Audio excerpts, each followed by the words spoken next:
गर्मी में एक एसी वाला मायका वर्सेस 150 एसी वाला ससुराल। छोड़ दो छोड़ दो छोड़ दो मुझे, अभी मुझे चप्पल पहनने दो। माँ छत बहुत गर्म है, माँ छोड़ दो, माँ मुझे छोड़ दो छोड़ दो। सुधा जी जानवी को सीढ़ियां घसीटते हुए सीढ़ियों में नंगे पैरी ऊपर लेकर जा रही हैं। जानवी के हाथों में कपड़े की बाल्टी है, वो गिड़गिड़ा रही हैं, लेकिन सुधा जी उसे छत पर ले जाकर एकदम से धक्का मार देती हैं। अब तेरी सजा यही है, अब तू यहीं रहेगी, 2 घंटे तक यहीं पर खड़ी रहेगी और इस गर्मी में बिना चप्पलों के, तब तेरी अक्ल ठिकाने आएगी। माँ मुझे छोड़कर मत जाओ, यहाँ बहुत गर्मी है, छत पर भी रहा नहीं जा रहा, माँ प्लीज। चुप कर, आज तू यहीं धूप में सिकेगी, तेरा पापड़ बनेगा, तब तेरी अक्ल ठिकाने आएगी। सुधा जी छत का दरवाजा बंद करके नीचे चली आती है। जानवी दरवाजा पीट रही है। माँ प्लीज दरवाजा खोलो, मुझे नीचे आने दो, मेरे पैर चल रहे हैं। माँ सुनो ना, माँ सुनो ना। सुधा जी जानवी की बात नहीं सुनती। वो 2 घंटे तक धूप में खड़ी रहती है और 2 घंटे बाद घर की नौकरानी रानी दरवाजा खोलती है और जानवी घबराती हुई नीचे आती है। पसीना बह रहा है। भगवान, इस बार की गर्मी ने तो फैसला कर लिया है कि मुझे मारना ही है। इतनी तेज गर्मी पड़ रही है, मैं तो इतना परेशान हो चुकी हूँ, मेरे लिए चप्पल भी नहीं मंगवा सकते।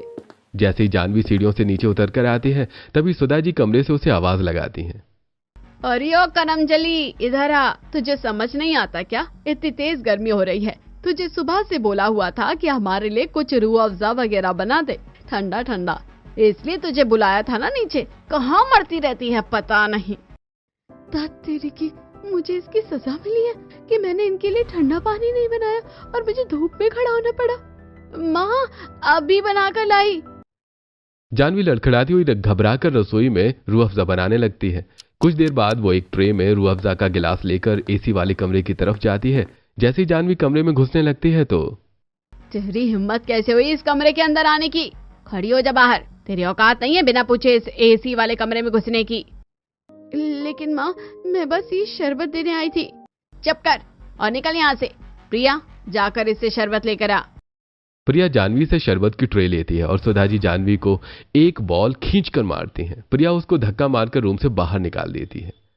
अरे माँ, मुझे थोड़ी देर के लिए अंदर बैठने दो ना, मैं सुबह से काम कर रही हूँ और गर्मी की वजह से मेरा जी घबरा रहा है, मुझे चक्कर आ रहे हैं। माँ प्लीज मुझे थोड़ी देर एसी में बैठने दो। एसी की हवा खाने की तेरी औकात है? पता नहीं कौन सी लवारिस का खून है या कौन सी गंदी नाली का कीड़ा है, हमें तो पता नहीं है तेरा खून किसका है। अगर अम्मा जी तुझे मंदिर से उठाकर ना लाई होती तो आज तू हमारी जान का कांटा ना बनती। तू पता नहीं कहाँ से आ गई और हमें कब इससे छुटकारा मिलेगा। हाँ चुड़ैल, तू तो बस बोझ है घर पर, ऊपर से महाराज एसी में बैठने का सपना देख रही है। माँ प्लीज, मुझे बहुत गर्मी लग रही है, मैं चक्कर खा रही हूँ, थोड़ी देर भी नहीं बैठने दोगी? चुप कर और जा बाहर, तेरी सजा भी खत्म नहीं हुई है। जानवी दरवाजे के बाहर खड़ी खड़ी रो रही है। शाम को जानवी को किचन में खाना बनाने के लिए भेज दिया जाता है। जानवी चूल्हे के सामने खड़ी होकर रोटियां और सब्जी बना रही हो। इतनी गर्मी में किचन में खड़े होकर खाना बनाना, मेरे हाथ चल रहे हैं, पैर भी दर्द कर रहे हैं, कितना और सहना पड़ेगा। काश दादी जिंदा होती या मेरे मम्मी पापा यहाँ होते। जानवी रोते रोते खाना बनाती है। खाना बन जाने के बाद सुधा जी, रमेश, आर्यन और प्रिया सब खाना खाते हैं। सब लोग खाना खाकर अपने एक एसी वाले कमरे में सो जाते हैं। जानवी अकेले किचन में बर्तन धोती रहती है। उसके बाद वो थक कर अपने छोटे से कमरे में जाती है जिसमें ना तो एसी है और ना ही अच्छा पंखा। आखिरकार थोड़ी देर आराम कर पाऊंगी। स्टाइल जो बताए आपकी पहचान, हर मौके के लिए खास कलेक्शन तैयार, अपनी वार्डरोब को दे नया अंदाज। चाहे हो त्योहार की रौनक, ऑफिस की एलिगेंस या फिर किसी खास दिन की सेलिब्रेशन, हर लुक के लिए मिलेगा perfect outfit. Trendy designs, premium fabrics और ऐसे रंग जो आपके कॉन्फिडेंस को करें और भी हाईलाइट। अब इंतजार किस बात का, आज ही विजिट करें इंडीजी स्टोर और अपने फैशन गेम को करें अपग्रेड। वेबसाइट विजिट करने के लिए डिस्क्रिप्शन में दिए गए लिंक पर अभी क्लिक करें और अपना फेवरेट लुक आज ही चुनें। जानवी लेटने की तैयारी करती है, तभी उसके पिता रमेश कमरे के बाहर आते हैं। अरे महारानी हो रही है क्या? कलेक्टर बन रही है? पंखा चला रही है? बिजली का बिल कौन भरेगा, तेरा बाप या तेरी माँ? रमेश अंदर आकर पंखे का स्विच ऑफ कर देते हैं और कमरे की लाइट भी बंद कर देते हैं। पापा पंखा मत बंद करो, इतनी तेज गर्मी पड़ रही है, बिना पंखे के कैसे सो पाऊंगी? मैं तो गर्मी से घुट रही हूँ। हमें नहीं पता तू कैसे सो पाएगी। हम तेरा खर्चा उठाने के लिए थोड़े ना यहाँ बैठे हैं मनहूस कहीं की। पैदा होते ही माँ बाप मंदिर में छोड़ गए और फिर हमारी छाती पर मूंग डलने आ गई। पापा प्लीज, सिर्फ एक रात के लिए, मैं बहुत थक गई हूँ, गर्मी में सांस भी नहीं ले पा रही हूँ। हाँ, अम्मा जी का पुराना कमरा मिला हुआ है ना, लगी है, वरना तेरी औकात इस कमरे में रहने की भी नहीं है। अब ज्यादा नखरे मत कर। पंखा बंद कर दिया है, चालू करने की हिम्मत मत करना। अगर चालू किया तो हमसे बुरा कोई नहीं होगा, समझ गई ना? रमेश जानवी को चेतावनी देकर चले जाते हैं और अपने एक एसी वाले कमरे में सो जाते हैं। इतनी गर्मी में बिना पंखे के कैसे सोऊंगी? जानवी पसीने से तरबतर होकर करवटें बदल रही है। गर्मी इतनी है कि नींद नहीं आ रही है। कुछ देर बाद वो चुपचाप उठती है और छत पर चली जाती है। यहाँ थोड़ी राहत मिल रही है, नीचे तो जैसे भट्टी है। अगले दिन भरी दोपहरी में फिर वही सिलसिला शुरू होता है। जानवी, सब्जी मंडी से ताजी सब्जियां ले आ। माँ, बाहर धूप कितनी तेज है, पैर जल रहे हैं, क्या जरूरी है अभी भेजना? ज्यादा जुबान मत चला, और अब तू बिना चप्पलों के जाएगी। जानवी बिना चप्पलों के भरी दोपहरी में सब्जी मंडी चली जाती है। लौटते समय उसके पैर जल रहे हैं और चेहरा लाल हो गया है। वो फ्रिज से बोतल निकाल रही होती है। माँ, बहुत गर्मी है, थोड़ा सा ठंडा पानी पीने के लिए दे दो ना। मैं सब्जी ले आई थी, बहुत गर्मी थी, पानी पीने के लिए दे दो मुझे। हाँ हाँ, तू महारानी है ना, जो ठंडा ठंडा पानी पिएगी। जा, टंकी का पानी पी ले। मजबूरी में जानवी टंकी का गर्म पानी पीती है। उसके बाद खाना बनाने रसोई में जाती है और जैसे ही खाना खाने बैठती है। ओ महारानी, कपड़े सुखाने तेरा बाप आएगा क्या? जा पहले छत पर कपड़े सुखा कर आ, और हाँ, बिना चप्पल के ही जा, सीढ़ियाँ गंदी नहीं होनी चाहिए। जानवी बिना चप्पलों के छत पर कपड़े सुखाने जाती है और आकर खाना खाने बैठती है। माँ, खाना दे दो, बहुत भूख लगी है। ये ले रोटी और नमक खा ले, सब्जी और दाल कल खाना, तेरी औकात नहीं है इतनी। सिर्फ रोटी? हाँ, वरना मोटी हो जाएगी। गर्मी में हल्का खाना अच्छा होता है।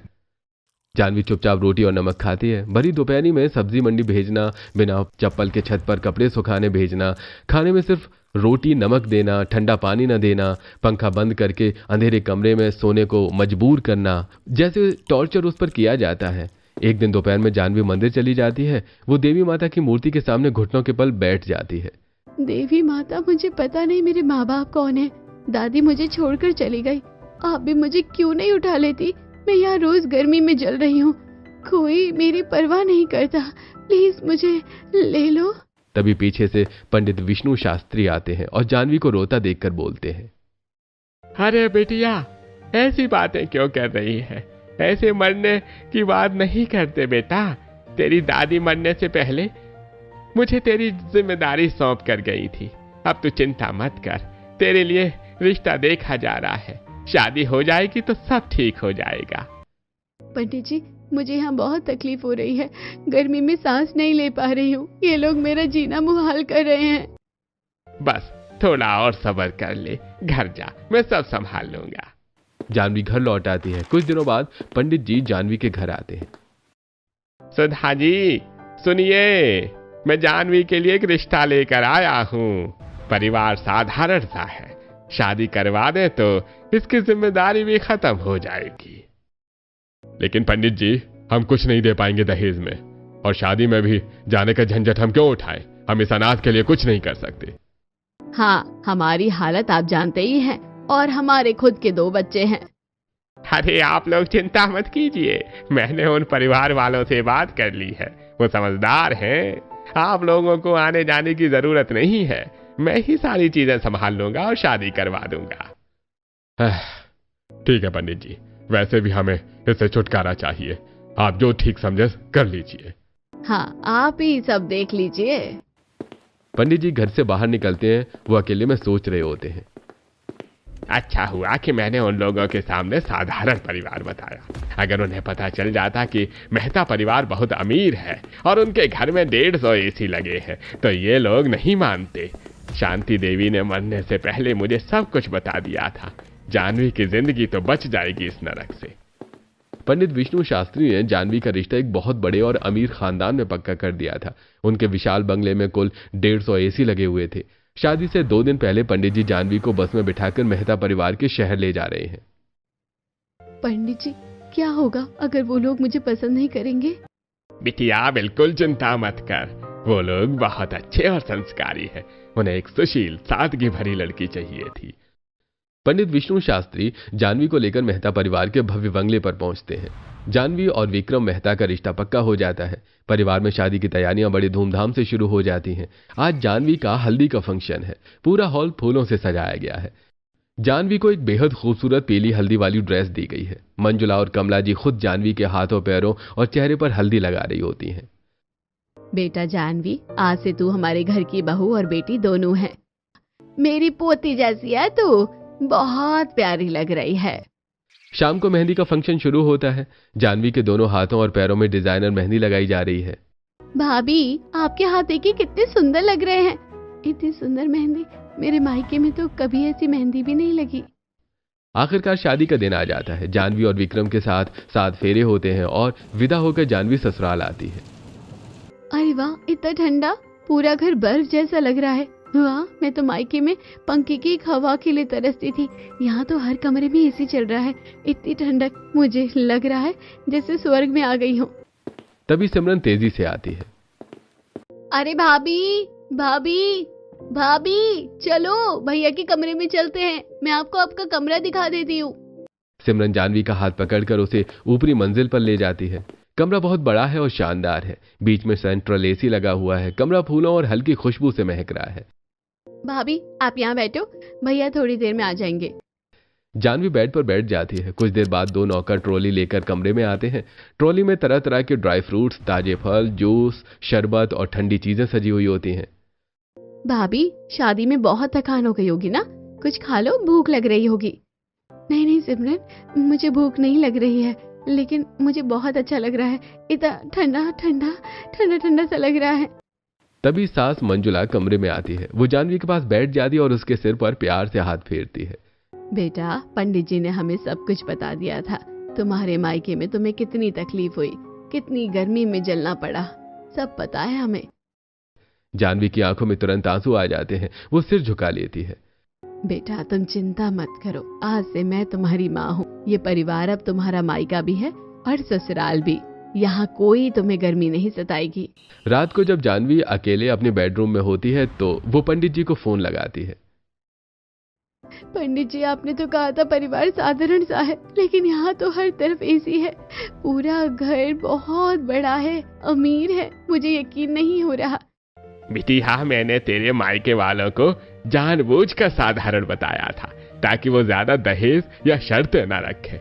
असल में मेहता परिवार बहुत अमीर और सम्मानित है और तेरी दादी शांति देवी ने मुझे सब कुछ बता दिया था।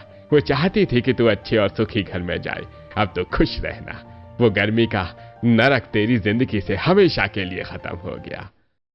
थैंक यू पंडित जी, आपने मेरी जिंदगी बचा ली। मैं आज बहुत खुश हूँ। जानवी फोन रखकर थकान की वजह से जल्दी सो जाती है। ठंडे एसी वाले कमरे में पहली बार उसे बिना पसीने के आराम से नींद आती है। अगले दिन सुबह जानवी उठकर फ्रेश होती है और किचन की तरफ जाती है। अरे, यहाँ किचन में भी एसी लगा हुआ है। तभी पीछे से नंद सिमरन आती है और हंसते हुए कहती है, हाँ भाभी, हमारे पूरे घर में कुल 150 एसी लगे हुए हैं। आप देख रही है ना, ये 5 मंजिला बंगला है। हर मंजिला पर अलग अलग एसी है। सीढ़ियों में भी, बालकनी में भी, गार्डन में भी एसी की व्यवस्था है। ऊपर छत पर हमने टीन शेड लगवाया हुआ है, वहाँ भी एसी लगवाया है ताकि गर्मी में छत पर बैठने में भी ठंडक रहे। जानवी का मुंह खुला का खुला रह जाता है। वो हैरानी से चारों तरफ देख रही है। यहाँ तो बहुत बड़ा एसी लगा है। किचन में भी एसी है, जिससे खाना बनाते समय भी गर्मी नहीं लगती। हमारे बाथरूम में भी फुल एसी सिस्टम है। सुबह जब आप नहाने गई थी तब भी आपको ठंडा ठंडा लग रहा था ना, वो इसी वजह से था। इतने सारे एसी, मैं तो सपने में भी नहीं सोच सकती थी कि किसी के घर में इतनी ठंडक होती है। मेरे मायके में तो पूरे घर में एक ही एसी था, जिसकी हवा भी मुझे नहीं कभी मिली। तभी सास मंजुला और ससुर अजय किचन में आ जाते हैं। बेटा जानवी, तुम रसोई का काम मत करो, हमारे पास पूरा स्टाफ है। तुम बस रोज एक बार मेन्यू बता देना कि क्या क्या बनवाना है, बाकी सब स्टाफ बना देगा। अब तुम्हें खाना बनाने की कोई जरूरत नहीं है। हाँ बेटी, तुम आराम करो, तुम्हें अब कोई तकलीफ नहीं होनी चाहिए। नहीं मम्मी जी, मैं बना लूंगी। अरे नहीं बेटा, तुम हमारे घर की बहू हो, नौकरानी नहीं। तुम बस घूमो, आराम करो और अपनी नई जिंदगी का मजा लो। कुछ देर बाद पड़ोस की कुछ महिलाएं शगुन लेकर आती हैं। शगुन की रस्म के बाद सिमरन जानवी को पूरे घर पर घुमाने ले जाती है। वो दोनों बंगले के हर कोने में जाती हैं। इतना बड़ा घर और हर जगह एसी, मुझे लग रहा है जैसे मैं किसी होटल में रह रही हूँ। भाभी, अब ये आपका घर है, जितना मन करे घूमो। गर्मी में तो हम छत पर भी बैठकर चाय पीते हैं, वहाँ भी एसी चलता है। शाम होते होते सास मंजुला जानवी के कमरे में जाती है। उनके हाथ में एक बहुत सुंदर और महंगा व्हाइट कलर का बटरफ्लाई गाउन है। गाउन सॉफ्ट, फ्लोई और एम्ब्रॉयडरी वाला है, जिसमें हल्के गोल्डन वर्क और सीक्वेंस की चमक है। बेटा जानवी, ये लो, आज शाम को तुम्हें ये गाउन पहनना है, हम पार्टी में जाएंगे। तुम आराम से ये पहनकर तैयार हो जाओ। जानवी गाउन देखकर हैरान रह जाती है। मम्मी जी, ये बहुत सुंदर है, मैंने कभी ऐसा गाउन नहीं पहना। आज पहन कर देखो, तुम्हें बहुत अच्छा लगेगा। विक्रम को भी बहुत पसंद आएगा। तैयार होकर नीचे आना, हम सब गार्डन में बैठ रहे हैं। मंजुला कमरे से बाहर चली जाती है। थोड़ी देर बाद जब जानवी तैयार होकर कमरे से बाहर निकलती है, उसके बाल खुले हैं और हल्का मेकअप किया है। वाह, इतना सुंदर गाउन, मुझे लग रहा है जैसे मैं किसी फिल्म की हीरोइन बन गई हूँ। जानवी धीरे धीरे सीढ़ियां उतरकर नीचे गार्डन की तरफ जाती है। जैसे वो गार्डन में पहुंचती है, पूरा परिवार उसे देखकर मुस्कुरा उठता है। वाह भाभी, आप तो बहुत खूबसूरत लग रही हैं। ये गाउन आपको परफेक्ट सूट कर रहा है। मेरी बहू तो राजकुमारी जैसी लग रही है आज। देखा, मैंने कहा था ना कि तुम्हें बहुत अच्छा लगेगा। जानवी शर्मा रही थी। वो गार्डन में बने सुंदर सोफे पर धीरे से बैठ गई। कितना फर्क है ना, एक तरफ एक एसी वाला मायका जहाँ गर्मी में सांस लेना भी मुश्किल था, दूसरी तरफ 150 एसी वाला ससुराल। सच में मैं बहुत लकी हूँ। तभी विक्रम गार्डन में आ जाता है। अरे वाह जानवी, ये गाउन तुम पर बहुत खूबसूरत लग रहा है। Thank you. भैया, भाभी, मम्मी पापा आपको हनीमून के लिए बाली भेज रहे हैं। रेडी हो जाओ, अगले हफ्ते आपको जाना है। क्या, बाली?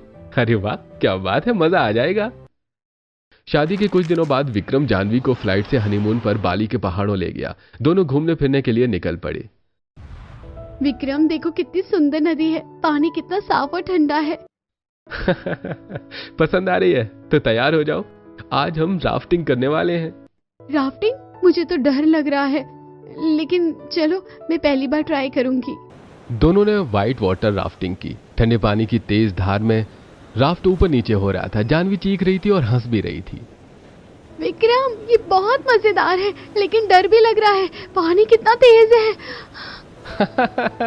अरे डरो मत, मैं तुम्हारे साथ हूँ, एंजॉय करो। वाह, कितना मजा आया, मैं पूरी भीग गई, लेकिन ये एक्सपीरियंस लाइफ टाइम का है। अगले दिन दोनों बंजी जंपिंग करने गए। अब बारी है बंजी जंपिंग की, तैयार हो ना?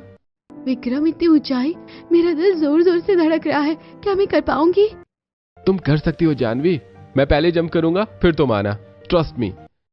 विक्रम पहले जंप कर लेता है, फिर जानवी भी हिम्मत करके जंप कर देती है। विक्रम, वाह विक्रम, मैंने कर लिया। कितना डर था, कितना मजा आया, मेरा दिल अभी भी धड़क रहा है। पहली बार इतनी एडवेंचर वाली चीज की है। Thank you Vikram.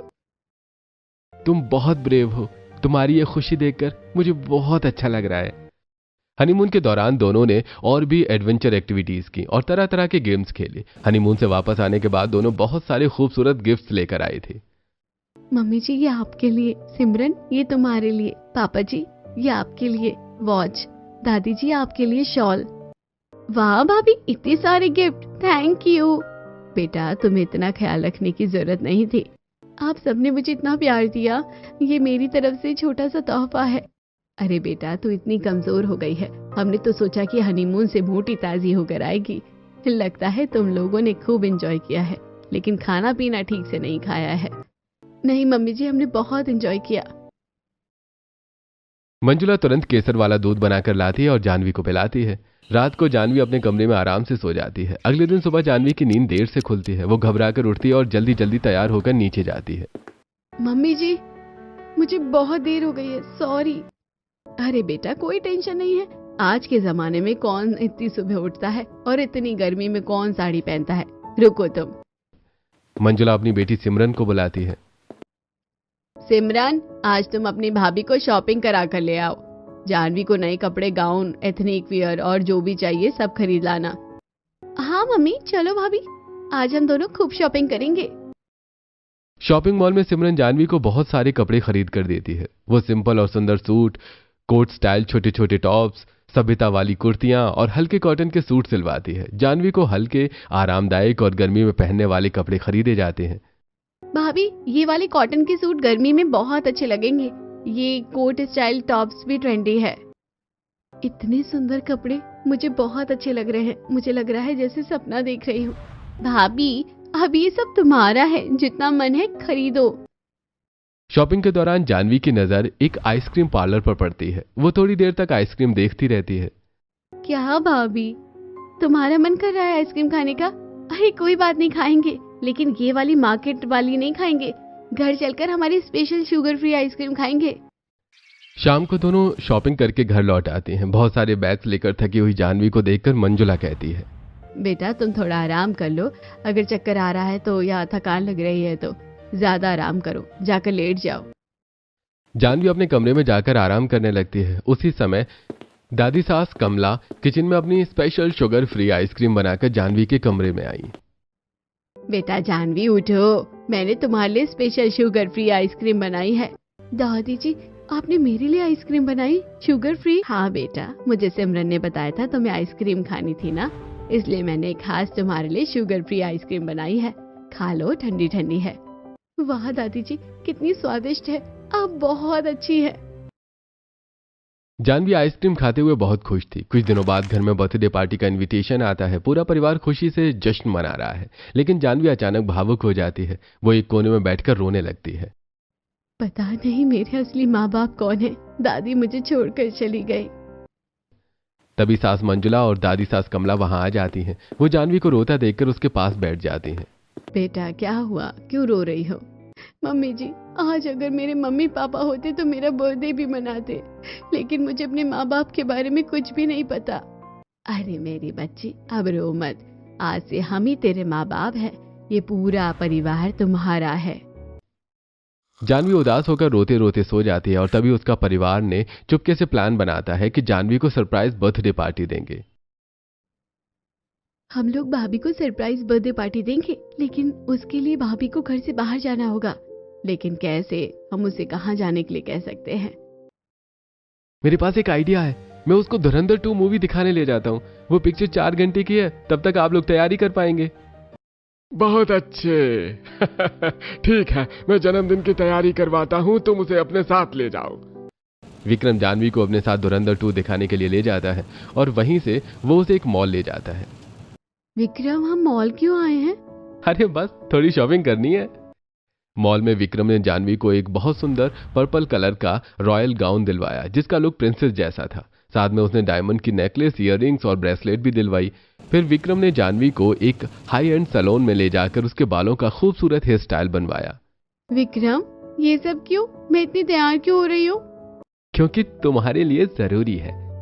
विक्रम जानवी को तैयार करके घर ले आया। विक्रम जानवी को अंदर ले जाने के बजाय उसे सीधे एक खास स्लाइडर एंट्री पर बिठा दिया गया। जैसे ही जानवी स्लाइडर पर चली, लाइट्स जल उठी और फूलों की बारिश हो गई। वो बिल्कुल राजकुमारी की तरह लग रही थी और घर के अंदर जाते ही सरप्राइज! Happy birthday Janvi! अरे वाह, देखो तो सही, हमारी बहू बिल्कुल राजकुमारी लग रही है। इतनी सुंदर, इतनी सुशील। आज की एंट्री तो ऐसी है जैसे कोई प्रिंसेस घर को आ रही हो। हाँ बेटा, तुम तो सच में राजकुमारी जैसी लग रही हो। हमारी जानवी किसी से कम नहीं है। जानवी स्लाइडर से नीचे उतरी। विक्रम ने आगे बढ़कर उसे डायमंड की खूबसूरत रिंग पहनाई। परिवार के बाकी सदस्यों ने भी महंगे गिफ्ट दिए। पूरे हॉल को बैंगनी और गोल्डन थीम से खूबसूरती से सजाया गया था। बीच में 7 लेयर का बहुत बड़ा केक रखा हुआ था। पूरे घर में मेहमान भरे हुए थे। हैप्पी बर्थडे मेरी जान, अब से तुम्हारा हर बर्थडे इसी तरह मनाया जाएगा। मुझे यकीन नहीं हो रहा, आप सबने इतना कुछ किया। Thank you Vikram, thank you सबको। आज मैं बहुत खुश हूँ। उस रात जानवी को बिल्कुल राजकुमारी जैसा ट्रीटमेंट मिला। फिर 7 लेयर का केक काटा गया। जानवी ने सबसे पहले दादी सास और सास को केक खिलाया, लेकिन कुछ देर बाद पार्टी के दौरान जानवी को अचानक चक्कर आने लगे। वो लड़खड़ा गई। विक्रम, मुझे चक्कर आ रहे हैं। विक्रम तुरंत उसे संभाल लिया। पूरा परिवार हड़बड़ा गया। अरे क्या हो गया बेटा? जानवी बेटा बैठो, पानी लाओ जल्दी। पूरा परिवार एकदम हड़बड़ा गया। विक्रम ने तुरंत जानवी को गोद में उठाया और सीधे उसके कमरे में ले गया। डॉक्टर को फटाफट बुला लिया गया। डॉक्टर ने जानवी का पूरा चेकअप किया। कुछ देर बाद उन्होंने मुस्कुराते हुए बोला, चिंता करने की कोई बात नहीं है।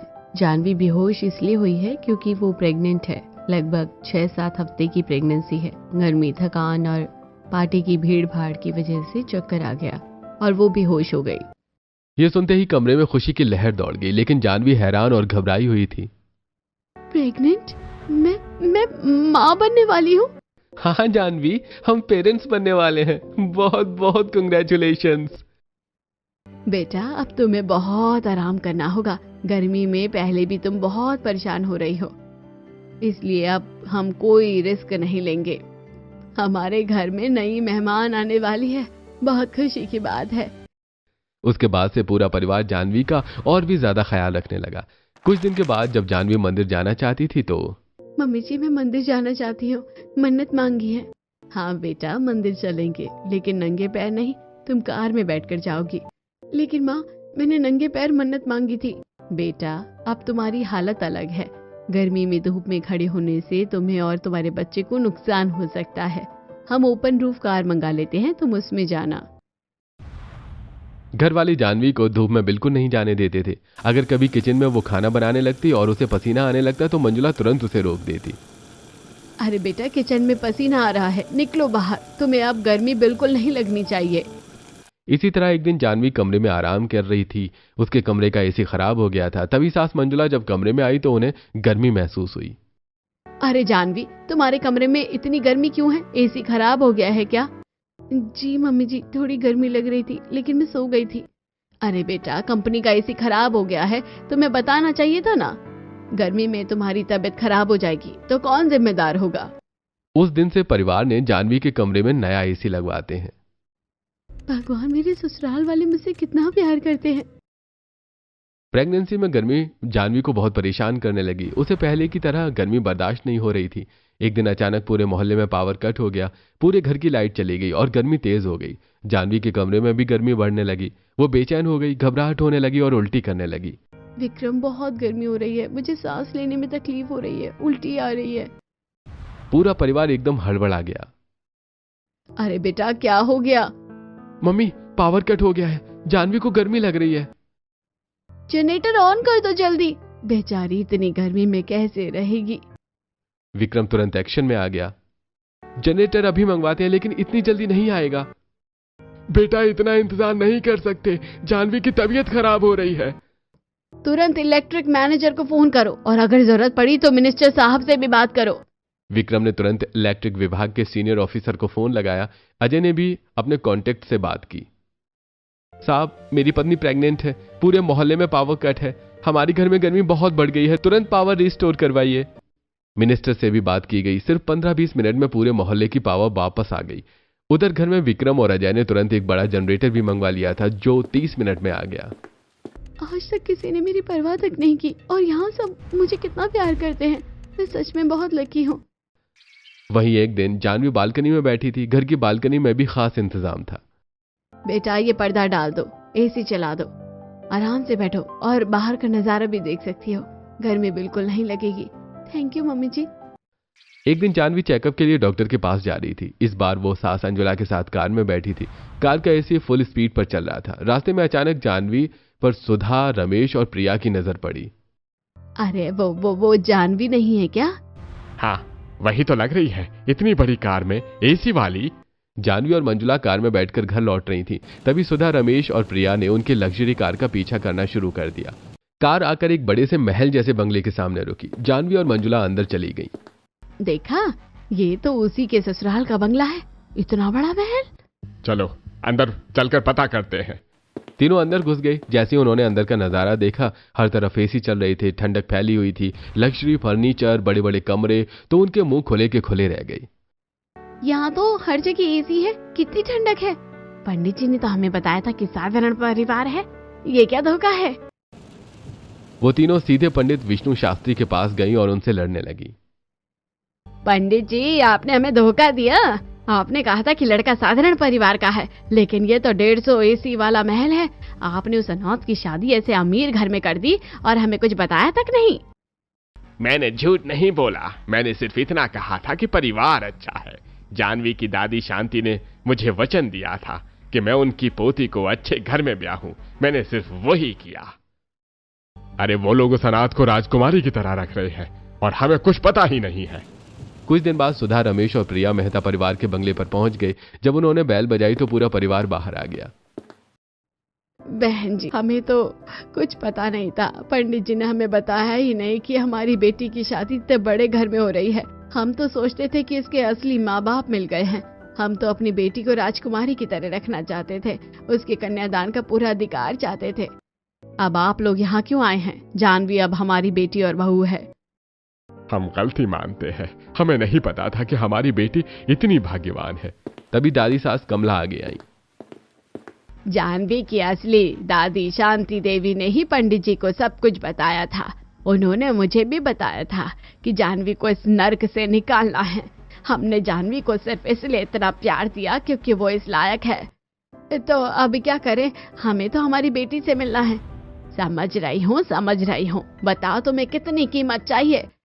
सुधा, रमेश और प्रिया का असली चेहरा सामने आ गया था। जानवी ऊपर बालकनी से सब कुछ देख रही थी। अब बहन जी, हमने इसे पाला पोसा है। ये तो लावारिस थी, हमने इसे महारानी बनाकर रखा था। अगर हम इसे नहीं पालते तो अब तक इसका क्या हाल होता? अगर हम ना होते तो ये आज गंदी नाली का कीड़ा बनकर पड़ी होती।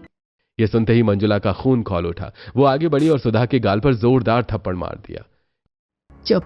एक शब्द और अपनी जुबान पर मेरी बहू का नाम लिया तो मैं तुम्हारी जुबान खींच लूंगी। आज के बाद मेरी बहू को देखने की भी हिम्मत मत करना। जानवी बालकनी से सब देख रही थी। उसकी आंखों में आंसू आ गए। मंजुला ऊपर आई और जानवी को जोर से गले लगा लिया।